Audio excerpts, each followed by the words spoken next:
Nabi Jirjis bin Kultin adalah seorang nabi dan rasul dalam Islam yang diutus oleh Allah Subhanahu wa Ta'ala kepada seorang raja yang zalim bernama Darian. Raja Darian adalah seorang raja yang zalim, menyembah berhala, dan rakyat yang tidak patuh akan dibakar di sebuah kobaran api yang besar. Nabi Jirjis adalah nabi dari Bani Israel yang memiliki mukjizat, yaitu dibunuh 70 kali dan hidup juga 70 kali. Banyak perdebatan dari para ulama mengenai status Nabi Jirjis. Ada yang berpendapat bahwa ia benar-benar seorang nabi, ada juga yang berpendapat bahwa ia hanya seorang yang soleh, ada juga yang berpendapat bahwa ia adalah murid Nabi Isa. Pendapat yang berkata bahwa Jirjis itu seorang nabi bertentangan dengan hadis Rasulullah yang berbunyi, tidak ada nabi yang diangkat di antara aku dan Isa bin Maryam. Dalam agama Kristen, Nabi Jirjis disebut sebagai Santo Georgius, seorang martir Kristen. Santo Georgius terkenal karena ia adalah orang yang membunuh naga. Naga itu menuntut pengorbanan manusia. Ada pula yang mengatakan bahwa Nabi Jirjis berasal dari Palestina atau Roma. Ia adalah seorang pedagang yang murah hati yang sering menyumbangkan uang kepada orang-orang yang membutuhkan. Satu riwayat mengatakan bahwa Nabi Jirjis merupakan salah satu dari 313 nabi yang Allah berikan mukjizat. Nabi Jirjis diutus oleh Allah Subhanahu wa Ta'ala kepada penduduk sebuah kerajaan di Ba'labaka. Kerajaan tersebut dipimpin oleh seorang raja yang bernama Darian. Darian merupakan penyembah berhala bernama Baal. Berhala tersebut dikatakan terbuat dari emas yang tingginya mencapai sekitar 10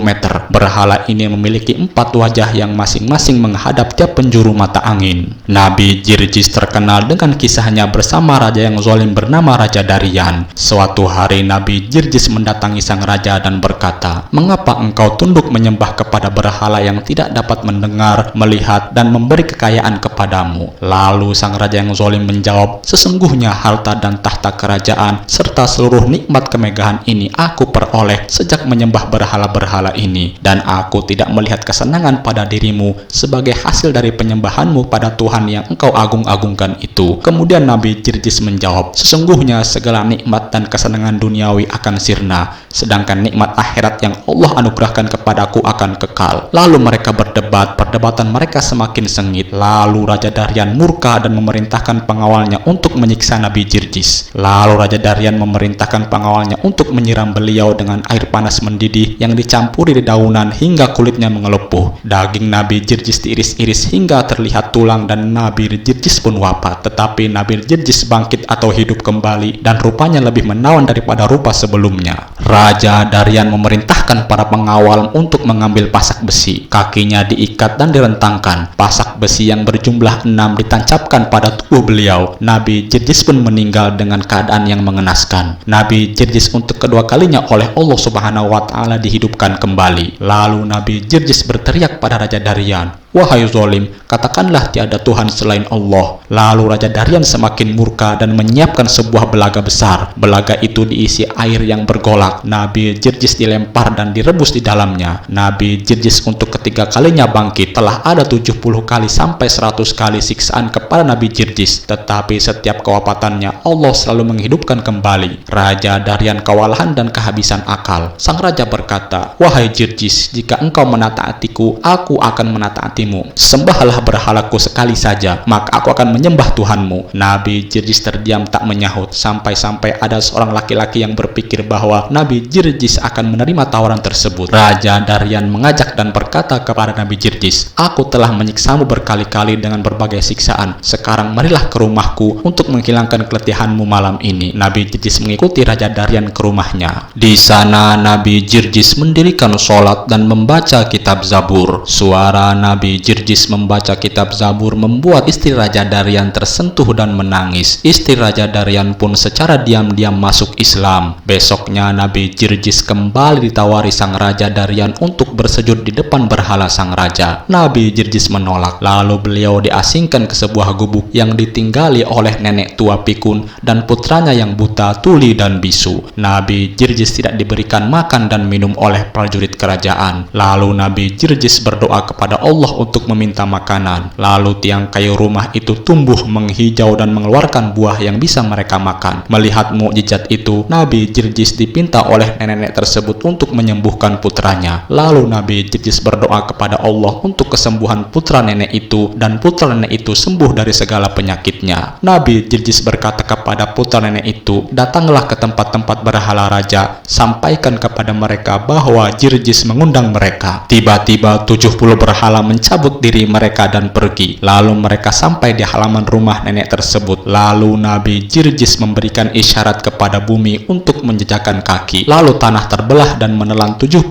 berhala tersebut. Istri Raja Daryan menyaksikan kejadian itu. Lalu istri Raja Daryan naik ke panggung istana dan berkata, wahai penduduk negeriku, sayangilah jiwa kalian, segeralah masuk Islam. Percayalah, Jirjis adalah nabi yang diutus oleh Tuhan untuk kita. Raja Daryan menatap istrinya dengan murka dan lalu berkata, selama 70 tahun aku melihat mukjizat dan keajaiban. Tidak pernah aku masuk Islam. Mengapa hanya dengan satu mukjizat engkau masuk Islam, wahai istriku? Istri Raja Daryan membalas Raja Daryan, yang demikian itu semata-mata karena kedurjanaan dan kezalimanmu. Itulah kemalanganmu, sedangkan bagiku ini adalah keberuntunganku. Raja Daryan murka dan membunuh istrinya. Nabi Jirjis berdoa kepada Allah, ya Allah, selama 70 tahun aku menanggung siksaan kaum kafir, maka anugerahilah aku dengan mati syahid. Tiba-tiba turun nyala api dari langit dan menghancurkan kaum Raja Daryan termasuk rajanya. Kemudian datanglah beberapa utusan istana kepada Nabi Jirjis, lalu mereka melepaskan pedangnya ke tubuh Nabi Jirjis. Nabi Jirjis pun meninggal dalam keadaan syahid. Setelah Nabi Jirjis terbunuh, terlihat api besar yang berkobar-kobar turun dari langit. Api tersebut lalu membakar istana sang raja hingga tak tersisa sedikit pun. Raja dan para pengikutnya pun mati dalam keadaan mengenaskan. Suatu ketika Allah Subhanahu wa Ta'ala menahan langit agar tidak menurunkan hujan kepada negeri Nabi Jirjis yang beliau tinggali, sehingga negerinya nyaris hancur. Raja dan bala tentara menuju rumah Nabi Jirjis. Raja mendapati Nabi Jirjis sedang memperbanyak tasbih kepada Allah. Lalu raja berbicara kepada Nabi Jirjis untuk memohon agar Allah menurunkan hujan sebelum negeri mereka benar-benar hancur. Nabi Jirjis dan sang raja mengambil perjanjian, jika hujan turun maka rajanya akan beriman. Lalu Nabi Jirjis berdoa kepada Allah supaya menurunkan hujan di wilayah kekuasaan raja tersebut. Lalu kemudian turunlah hujan deras yang saking derasnya membanjiri wilayah padang pasir. Malaikat Jibril menyampaikan kepada bumi untuk menumbuhkan buah-buahan di negeri itu. Raja pun akhirnya beriman kepada Allah Subhanahu wa Ta'ala. Itulah tadi kisah singkat mengenai Nabi Jirjis. Semoga bermanfaat. Assalamualaikum warahmatullahi wabarakatuh.